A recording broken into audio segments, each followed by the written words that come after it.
एका विक्रेत्याने 2 घड्याळे प्रत्येकी 720 रुपयास विकली तेव्हा एकाच शेकडा 20 नफा झाला तर दुसऱ्या शेकडा 20 तोटा झाला तर व्यवहारात शेकडा नफा अथवा तोटा किती झाला? गणित किती अवघड आहे पहा. गणित सोडवायला गेलो तर इथून इथपर्यंत जातं, पण टेन्शन घेऊ नका. 6 ते 10 सेकंदामध्ये गणित जिकडं तिकडं. जेव्हा याच्यामध्ये असं गणित दिलेलं असेल, समान शेकडा नफा असेल, समान शेकडा तोटा असेल आणि त्याच्यात काय विचारलं, शेकडा नफा अथवा तोटा किती? जेव्हा समान नफा आणि समान तोटा असेल, पण कशामध्ये? शेकड्यामध्ये म्हणजे टक्क्यामध्ये, तेव्हा काय करायचं? तोटाच होतो. काय होतो? तोटाच होतो. मग अशा वेळेस काय करायचं? फटकन काय? 20 गुणिले 20 अपॉन 100 टक्केचा मामला आहे का नाही? बोला सगळेजण.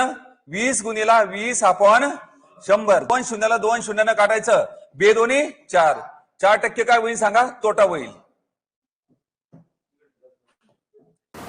सर्व चॅप्टर सोप्या पद्धतीने शिकण्यासाठी नवी दिशा अकॅडमी ॲप डाउनलोड करा. कोणताही कोर्स 30 रुपयामध्ये मिळवा.